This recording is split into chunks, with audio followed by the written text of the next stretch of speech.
আমি একটা ভিডিও নিয়ে এসেছি এবং এটা খুবই গুরুত্বপূর্ণ ভিডিও এবং খুব মর্মান্তিক ঘটনা বলতে পারেন।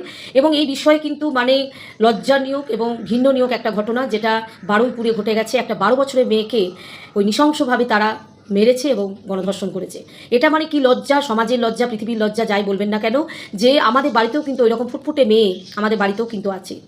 তো প্রত্যেক মানুষের উচিত এবং তাদের পরিবারে গিয়ে পাশে দাঁড়ানো, এবং সরকারও দাঁড়িয়েছেন এবং সরকার তদন্তও শুরু করেছেন এবং 4 জন অ্যারেস্টও হয়েছে। তাদের কঠোরতম শাস্তির সত্যি দরকার। এবং তারা যে জঘন্য কাজটা করেছে, যে বাচ্চা মেয়েটি গিয়েছিল জন্মদিনে, তার বন্ধুর জন্মদিনে বার্থডেতে খেতে, সেখানে তাকে জোর করে ধরে নিয়ে গিয়ে 4 জন মিলে গণধর্ষণ করে, তার মধ্যে তখনও তার কিন্তু জীবন ছিল, এবং তখন তাকে বস্তাবন্দি করে তাকে জলে ফেলে দেয়। তো কিছু সময় সে ছটফট করে, তারপর সে মারা যায়। এবং তখনও কেউ জানতেও পারেনি যে বাচ্চা মেয়েটা এত কষ্ট করে সে মারা যাচ্ছে। সত্যি এটা ভাবা এবং কল্পনা করাও একটা বিশাল ঘটনা বলতে পারেন। এবং সত্যি কথায় একটা বিরাট লজ্জার ঘটনা যে 4 জন মিলে একটা নাবালিকাকে ধর্ষণ করেছে। সে ফুটফুটে বাচ্চা মেয়ে, সে কিছু বোঝে না, জানে না। সে গেছিল জন্মদিনে, বন্ধুর বার্থডেতে জন্মদিনে নিমন্ত্রণ খেতে। তাহলে বুঝতেই পারছেন যে সমাজটা কোথায় যাচ্ছে। কত জঘন্যতম কাজ মানুষরা করতে পারে, যেটা কল্পনার বাইরে।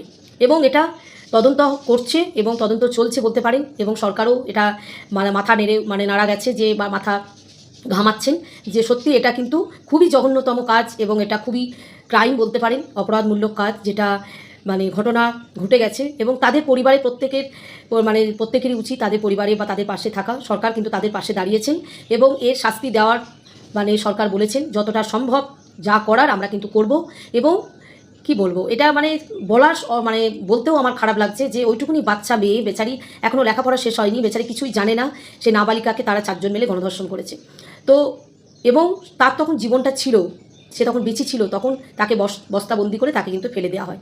তাহলে বুঝতেই পারছেন আমাদের সমাজে কি ঘটনা ঘটছে এবং এটা কত লজ্জা এবং কত ঘৃণ্য একটা ব্যাপার, যেটা কল্পনা করা যাচ্ছে না। আমার কি বলবো, আমি নিজেরই কথা আমার আটকে যাচ্ছে বলতে পারেন, যে এত কষ্ট হচ্ছে যে ওইটুকুনি বাচ্চা মেয়ে, বারুইপুরে এই ঘটনাটা ঘটে গেছে এবং সেটা তোলপাড় চলছে এবং সবাই তাদের পরিবারের পাশে দাঁড়িয়েছেন।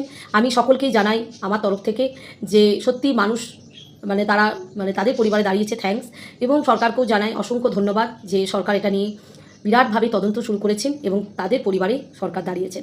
তাই যাদের মেয়ে আছে, প্লিজ আপনাদেরকে বলবো, প্লিজ আপনারা একটু চোখে চোখে রাখবেন আর বাচ্চা মেয়েদের একটু নিজেদের নজরের মধ্যে রাখবেন, তাহলে কিন্তু এই দুর্ঘটনার থেকে তারা কিন্তু রেহাই পাবে।